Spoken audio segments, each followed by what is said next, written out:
Quero que você vá embora da minha casa. Foi isso que o meu padrasto disse, após o velório da minha mãe. Antes de eu ir embora, a vizinha idosa me disse: sua mãe deixou algo aqui para você. Antes de continuar a nossa história, inscreva-se no canal e deixe o seu gostei neste vídeo, pois seu apoio nos ajuda muito. Vamos começar. Quero que você vá embora da minha casa. Foi isso que o meu padrasto, Mariano, disse. A frase ficou pairando no ar pesado da sala de estar, misturando-se com o cheiro enjoativo das coroas de flores, que ainda estavam encostadas na parede do corredor. O som daquelas palavras parecia não fazer sentido, como se ele estivesse falando uma língua estrangeira que eu não dominava. Eu estava sentada no sofá, ainda com a roupa preta. Eu estava segurando um copo de água com as mãos trêmulas. Fazia menos de 3 horas que tínhamos enterrado a minha mãe. O silêncio na casa era ensurdecedor, interrompido apenas pelo tic-tac do relógio antigo na parede, aquele que mamãe adorava dar corda todos os dias. Como assim, Mariano? Perguntei, com a voz falhando, rouca de tanto chorar. A gente acabou de chegar. A gente acabou de chegar do cemitério. A minha mãe nem esfriou ainda. Mariano estava em pé, perto da janela, olhando para a rua. Ele não parecia triste. Na verdade, ele parecia estranhamente aliviado. E se virou para mim, e o rosto que eu conhecia há 10 anos, aquele rosto que sorria nos almoços de domingo, tinha desaparecido. No lugar, havia uma expressão fria. Era uma expressão dura, impaciente. Solange, eu sinto muito pela sua perda, de verdade, disse ele, num tom que não carregava sentimento algum. Mas a vida continua, e eu preciso seguir a minha. Esta casa, ela me traz muitas lembranças. Eu preciso de espaço. Preciso ficar sozinho para viver o meu luto. E, sejamos francos, você já é uma mulher adulta. Não faz sentido morarmos. Não faz sentido continuarmos morando sob o mesmo teto sem a sua mãe aqui para unir a gente. Tentei processar o que ele estava dizendo. Eu tinha 28 anos, é verdade, mas aquela era a minha casa. Eu nasci ali. Cada tijolo, cada risco na parede, cada mancha no piso tinha uma história da minha infância. Minha mãe e eu construímos aquele lar com muito sacrifício antes de ele. Antes de Mariano aparecer em nossas vidas. Ele tinha se mudado para cá quando se casaram, e eu sempre o tratei com respeito, como um segundo pai. Mariano, essa casa é da minha mãe, argumentei, sentindo um nó na garganta tão grande que doía engolir. Eu não tenho para onde ir agora.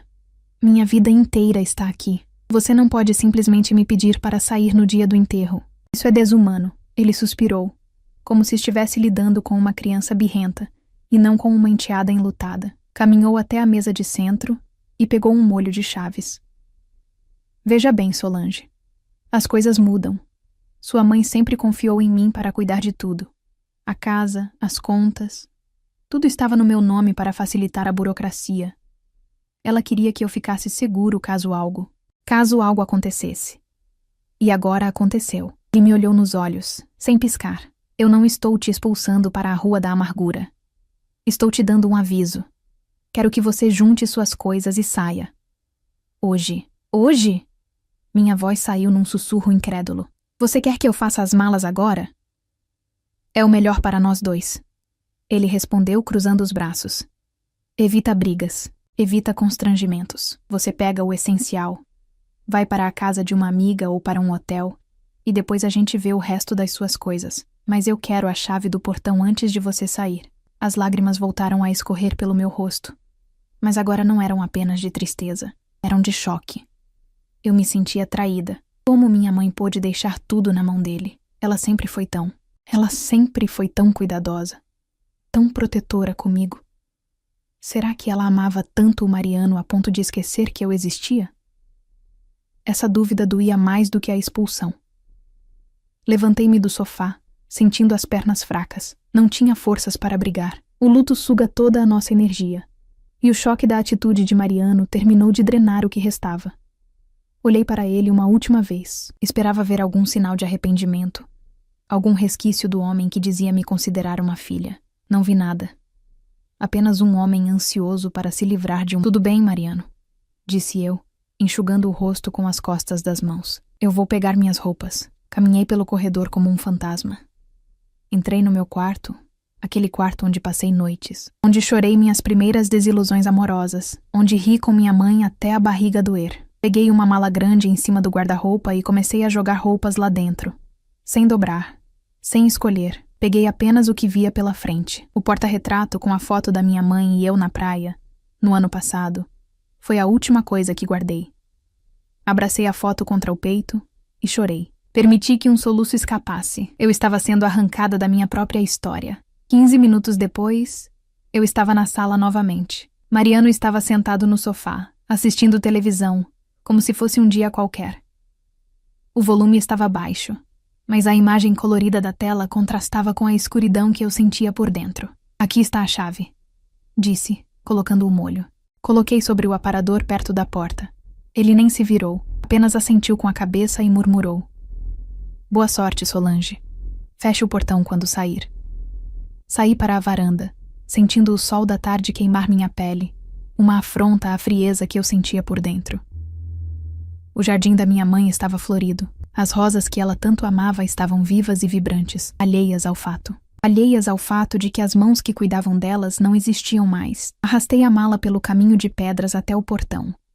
O barulho das rodinhas no chão áspero parecia alto demais naquela rua tranquila.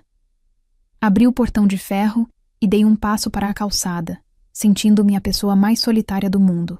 Eu não tinha casa, não tinha mãe. E aparentemente nunca tive um padrasto. Foi quando ouvi um som sutil vindo da casa ao lado. Solange, menina. Olhei para a cerca viva que separava as casas. Dona Fernanda, a vizinha que morava ali há mais de 40 anos e que viu eu nascer, estava espiando por entre as folhas. O rosto dela, enrugado e bondoso, estava marcado pela tristeza, e seus olhos brilhavam com uma urgência estranha. Dona Fernanda? Funguei, tentando compor minha postura. A senhora viu? Ele me mandou embora. Aproximei-me da cerca. Dona Fernanda esticou a mão envelhecida e segurou meu braço com firmeza. O toque dela era quente e reconfortante. O primeiro gesto de carinho que eu recebia desde que o caixão foi fechado. Eu ouvi, minha filha. As paredes são finas e esse homem nem tentou falar baixo. Sussurrou ela, olhando para os lados como se tivesse medo de ser observada. Mas escute bem o que vou te dizer. Não chore mais por causa dessa casa agora. Como não vou chorar, Dona Fernanda? É tudo o que eu tinha. Ele disse que é tudo dele. A velhinha balançou a cabeça negativamente, com uma expressão séria e conspiratória. Ela se inclinou mais sobre a cerca, trazendo o rosto para bem perto do meu, e disse num tom de segredo absoluto: Ele pode dizer o que quiser, Solange. Mas a sua mãe não era boba. Ela sabia quem ele era de verdade. Nos últimos meses ela percebeu coisas. Dona Fernanda fez uma pausa, garantindo que eu estava prestando atenção em cada palavra. Antes de ir para o hospital, sua mãe me chamou. Ela deixou algo guardado aqui comigo. Para você. Ela disse: Fernanda, se acontecer o pior, entregue isso na mão da Solange. Mas só quando ela estiver sozinha. Meu coração disparou. O que é, Dona Fernanda? Não aqui. É perigoso ele ver. Ela disse rápido, soltando meu braço. Vá se instalar em algum lugar. Acalme seu coração. Amanhã, quando ele sair, você vem aqui na minha casa. O que sua mãe deixou vai mudar essa história, minha filha. Tenha fé. Ela se afastou da cerca e sumiu para dentro do jardim dela, deixando-me ali na calçada, com a mala na mão e uma pulga atrás da orelha. Olhei para trás, para a minha antiga casa. Mariano não apareceu na janela. Respirei fundo, enxuguei as lágrimas e comecei a caminhar. Eu não sabia para onde ia, mas sabia de uma coisa. Minha mãe não tinha me abandonado. Passei a primeira noite fora de casa num pequeno hotel barato no centro da cidade. Não consegui pregar o olho. A cama era dura. O cheiro do quarto era de desinfetante barato e o barulho dos carros na avenida parecia martelar na minha cabeça. Mas nada disso doía tanto quanto o vazio no peito. Eu olhava para o teto manchado de umidade e só conseguia pensar na minha mãe. Como ela pôde? Essa pergunta rodava na minha mente como um disco riscado. Minha mãe, que sempre trabalhou dobrado para que não me faltasse nada, que me ensinou a ser justa e honesta, teria mesmo deixado a casa, o nosso único patrimônio, inteiramente para o Mariano. Eu me sentia abandonada 2 vezes, pela morte, que a levou, e pela suposta vontade dela, que me deixou sem teto. Quando o sol nasceu, eu estava exausta, com os olhos inchados e vermelhos. Lavei o rosto com água fria, tentando criar coragem. Eu precisava voltar lá. Não para implorar, mas porque Dona Fernanda tinha dito para eu ir. E também porque esqueci documentos importantes e algumas lembranças que ele não tinha direito. Peguei um táxi e pedi para voltar ao bairro onde cresci. O caminho parecia mais longo do que o normal. Quando o carro dobrou a esquina da minha rua, meu coração gelou. Via uma caminhonete de uma empresa de serviços, parada bem na frente do nosso portão. Desci do táxi depressa, pagando o motorista com as mãos trêmulas. Mariano estava na calçada, de braços cruzados, supervisionando um homem que mexia na fechadura do portão de ferro. "O que está acontecendo aqui?" perguntei, parando a alguns metros dele. Mariano se virou devagar. Ele estava barbeado, vestia uma roupa nova e parecia ter dormido muito bem, ao contrário de mim. "Ah, Solange.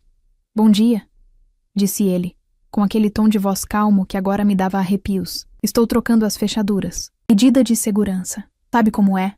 Agora que moro sozinho, preciso me precaver." "Me precaver de quem?" "De mim."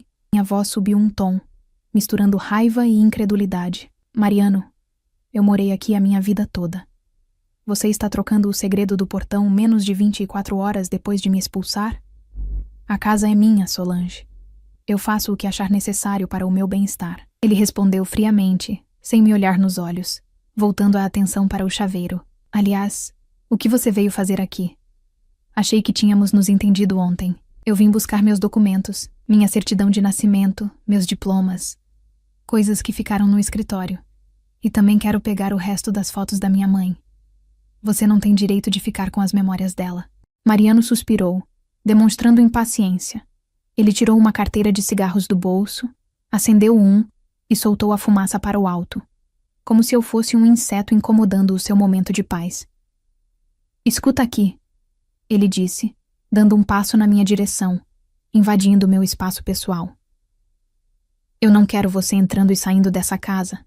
Acabou. O que está lá dentro agora pertence ao espólio. Pertence a mim. Sua mãe deixou tudo para mim porque sabia que eu cuidaria melhor das coisas do que você."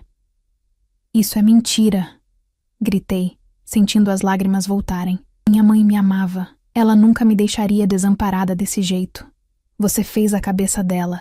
Mariano soltou uma risada curta e seca, sem humor nenhum. "Sua mãe te amava, claro, mas ela era uma mulher prática. Ela sabia que você é instável, emotiva demais. Ela queria garantir que o patrimônio ficasse com quem tem cabeça para negócios. Ela confiou em você deveria respeitar a memória dela e aceitar a vontade dela, em vez de vir aqui fazer escândalo na rua." Aquelas palavras me atingiram como um tapa. Ele estava usando a memória da minha mãe contra mim, distorcendo quem ela era. Eu olhei para a casa, para a janela do quarto dela. As cortinas estavam fechadas. Tudo parecia morto. "Eu só quero os meus papéis, Mariano. Por favor. É a minha identidade", pedi, num fio de voz, engolindo o orgulho. "Eu vou procurar", ele disse com desdém. "Se eu achar, deixo na portaria do clube ou mando te entregar em algum lugar. Mas não apareça mais aqui sem avisar. As pessoas vão começar a fofocar, e eu não quero manchar a minha reputação no bairro com os seus dramas." O chaveiro terminou o serviço e entregou as novas chaves para o Mariano. Ele as pegou, balançou o molho na minha frente como um troféu e sorriu. "Pronto. Agora, se me dá licença, tenho coisas a resolver." Ele virou as costas, abriu o portão com a chave nova e entrou, batendo o ferro pesado na minha cara. O som metálico da tranca girando foi o ponto final. Eu estava do lado de fora, definitivamente. Fiquei parada na calçada, sentindo o sol quente, mas tremendo de frio por dentro.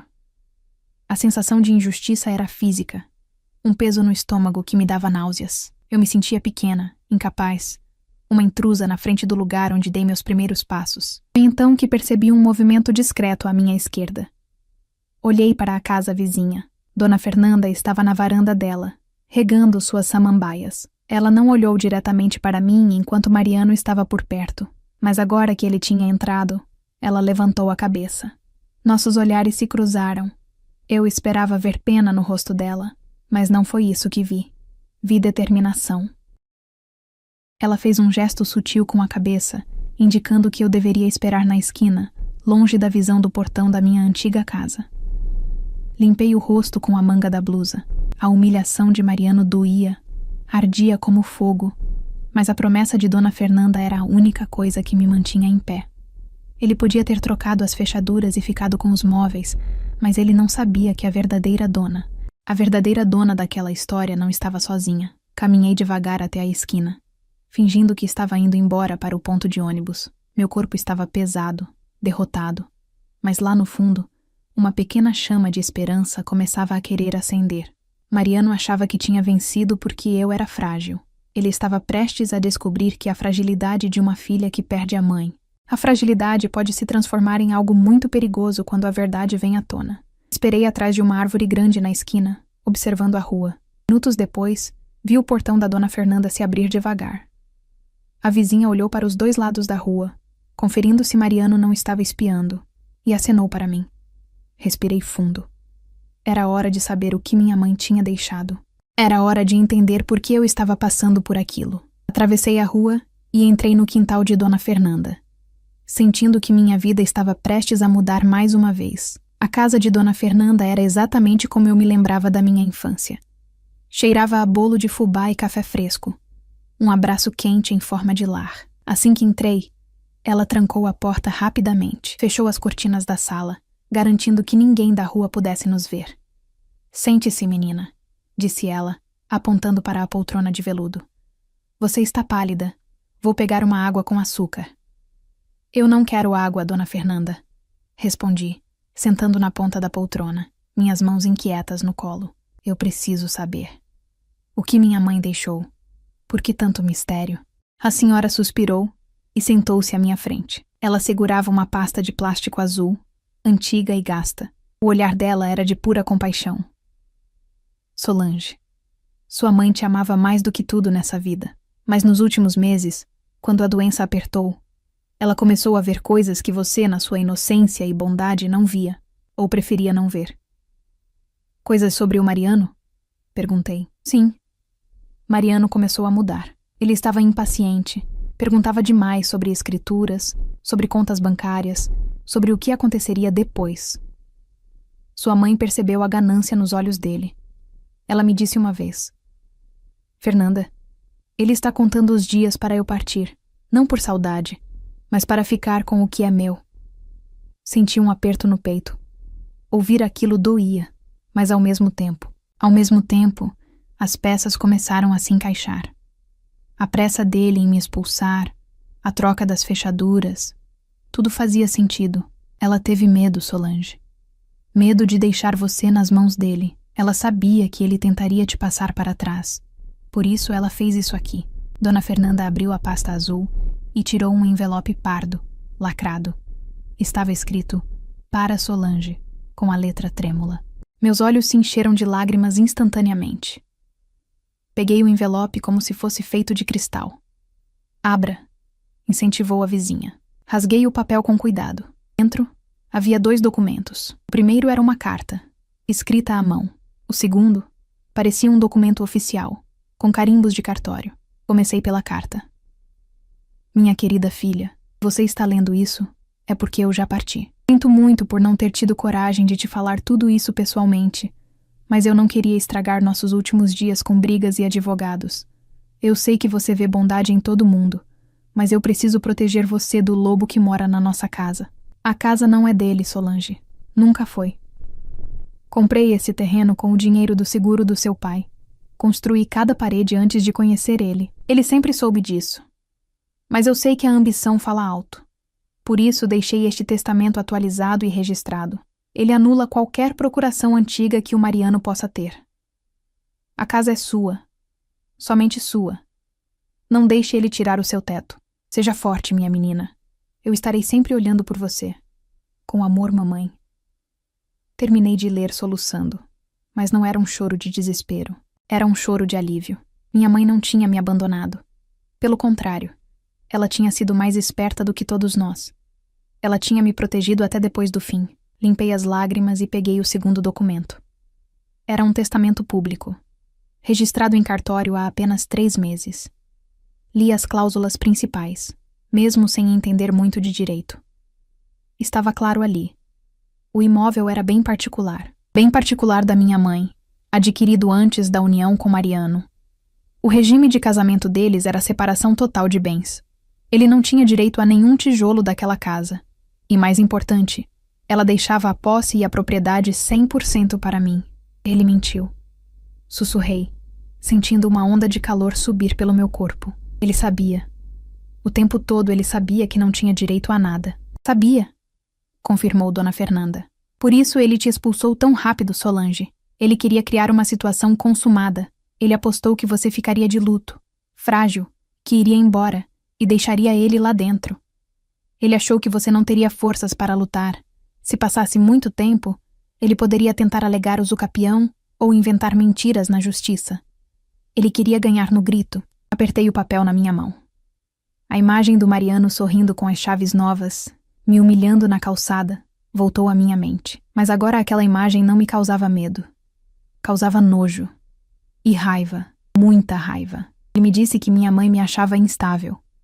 Falei levantando a cabeça. Disse que ela deixou tudo para ele porque eu não tinha cabeça. Ele é um homem ruim, minha filha. E homens ruins mentem para se sentirem poderosos. Mas agora você tem a verdade na sua mão. Olhei para aquele papel e senti algo mudar dentro de mim. A tristeza profunda do luto ainda estava lá. Mas agora ela dividia espaço com uma determinação de ferro. Eu não era mais a menina órfã que precisava de favor. Eu era a dona da casa. Levantei-me da poltrona.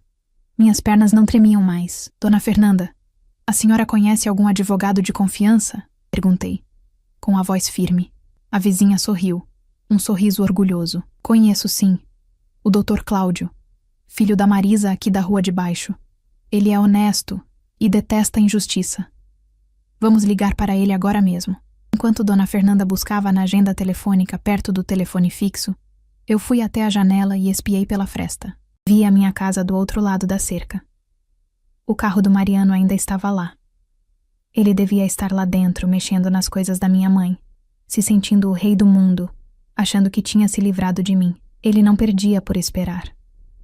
Respirei fundo, sentindo o ar entrar nos pulmões com uma clareza nova. A dor da perda tinha se transformado em combustível. Eu não ia apenas recuperar minha casa. Eu ia honrar a memória da minha mãe e expulsar aquele homem da nossa vida para sempre. Ele queria guerra? Pois agora ele teria. E ele não faria ideia de que a menina instável estava voltando armada com a lei e com a verdade. Achei o número, disse Dona Fernanda. Pode discar, respondi. Eu estou pronta. 2 dias depois, eu estava de volta à frente daquele portão de ferro. Mas dessa vez, eu não estava sozinha, e muito menos indefesa. Ao meu lado estava o Dr. Cláudio, o advogado que a Dona Fernanda indicou, um homem sério de terno cinza e pasta na mão. E um pouco mais atrás, um oficial de justiça que o Dr. Cláudio conseguiu agilizar devido à urgência e à clareza do testamento. O sol da manhã batia no meu rosto, mas eu não sentia calor. Eu sentia uma frieza calma, focada. A minha mão não tremia quando apertei a campainha. Toquei uma vez.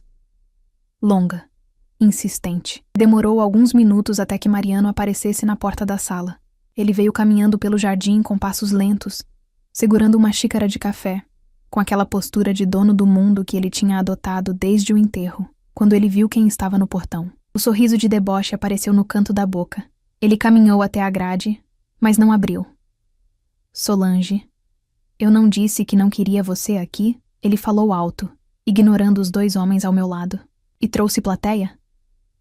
Olha, eu não tenho dinheiro para te dar hoje, se é isso que você quer. Respirei fundo.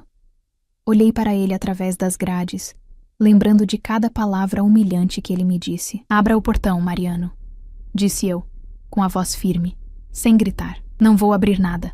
Vá embora antes que eu chame a polícia por perturbação. Ele ameaçou, virando as costas. A polícia não será necessária se o senhor colaborar, interrompeu o Dr. Cláudio com sua voz grave de advogado. Sou o representante legal da senhora Solange. Temos um mandado judicial e documentos. Documentos que comprovam a propriedade deste imóvel. Sugiro que o senhor abra.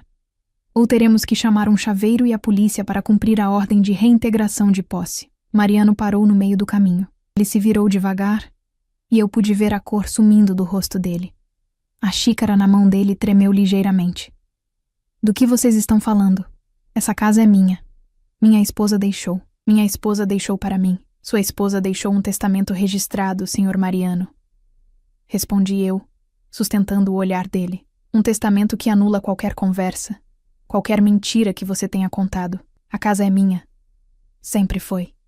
E agora eu tenho o papel que prova isso. Ele ficou em silêncio por alguns segundos, processando a informação. A arrogância começou a rachar. Ele veio até o portão e abriu a tranca com raiva. Entramos. O jardim parecia mais brilhante agora que a verdade estava exposta. Mariano tentou argumentar com o advogado, gesticulando, falando sobre direitos de viúvo, sobre tempo de convivência. O Dr. Cláudio, com toda a paciência do mundo, mostrou a cláusula de separação total de bens e a vontade expressa da minha mãe. O senhor tem duas opções, disse o advogado, fechando a pasta. Pode sair voluntariamente agora, levando apenas seus pertences pessoais, ou pode esperar a polícia chegar para te tirar à força. O documento é claro. O senhor não tem direito de habitação aqui.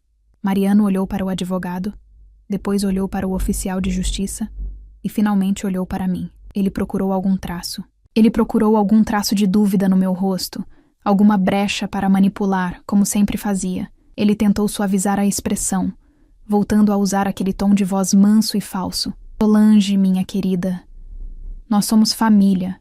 Vamos conversar com calma. Você não faria isso comigo, faria? Me colocar na rua assim? Eu cuidei da sua mãe. Dei um passo à frente, cortando a fala dele. Você não cuidou dela, Mariano. Você esperou ela morrer. Minha voz saiu carregada de uma certeza que eu não sabia que tinha. Você tentou me roubar o teto enquanto eu chorava no caixão dela. Você me expulsou sem piedade. Disse que a vida continua, não disse? Sim, mas... Ele gaguejou. Pois é. A vida continua. E eu preciso seguir a minha. Sozinha. Na minha casa. Ele tentou abrir a boca para retrucar, mas percebeu que não tinha mais poder ali. A máscara tinha caído. Ele não era o dono da casa, nem o chefe da família. Era apenas um intruso que tinha sido descoberto. Quanto tempo eu tenho? Ele perguntou derrotado, com os ombros caídos. O tempo de fazer as malas, respondi, devolvendo a frieza que ele me deu dias atrás. E vou ficar aqui olhando para garantir que você leve apenas o que é seu. As coisas da minha mãe ficam. As horas seguintes foram silenciosas e tensas. Fiquei na sala, observando enquanto ele entrava e saía do quarto com malas e caixas. Ele pegou as roupas, os sapatos, os pertences que trouxe quando se mudou. O advogado conferia tudo. Mariano não me olhou nos olhos nenhuma vez. Quando ele colocou a última mala na calçada, parou no portão e olhou para trás. Eu estava na varanda, o lugar onde minha mãe gostava de sentar para ver a tarde cair. Você vai se arrepender, Solange. É difícil manter uma casa dessas sozinha, ele disse. Uma última tentativa de me diminuir. Posso até ter dificuldades, Mariano. Respondi encostada na coluna de pedra. Mas vou dormir com a consciência tranquila. E isso, você nunca vai ter. Ele bufou, pegou as malas e caminhou até o carro dele, estacionado na rua. Quando ele deu a partida e arrancou com o veículo, senti um peso gigantesco sair das minhas costas. Era como se o ar da casa tivesse ficado mais leve instantaneamente. O advogado e o oficial se despediram, me parabenizando pela coragem. Fechei o portão e passei a chave, a minha chave. Voltei para dentro da casa. O silêncio agora não era mais assustador. Era pacífico. Caminhei pelos cômodos, tocando nos móveis que eram da minha mãe, nas fotos que Mariano tinha escondido numa gaveta e que eu recoloquei sobre a estante. Entrei no quarto dela. O cheiro do perfume dela ainda estava lá, fraco, mas presente. Sentei na cama e olhei para o jardim pela janela. Vi Dona Fernanda do outro lado da cerca, sorrindo e fazendo um sinal de positivo com o polegar. Sorri de volta, com lágrimas nos olhos, mas eram lágrimas de gratidão. Obrigada, mãe. Sussurrei para o quarto vazio. Obrigada por me proteger. A vingança não foi gritar, nem quebrar nada, nem fazer escândalo. A minha vingança foi a justiça. Foi ver o homem que tentou me destruir saindo sem nada, enquanto eu permanecia de pé, inteira, no lugar que era meu por direito e por amor. Naquele momento, percebi que o luto ainda doeria por um tempo, mas o medo tinha ido embora junto com o Mariano. Eu tinha recuperado o meu lar e, pela primeira vez em muito tempo, senti que estava pronta para começar. Senti que estava pronta para começar a minha própria vida, do meu jeito, honrando a mulher forte que me criou. A casa estava segura, e eu também.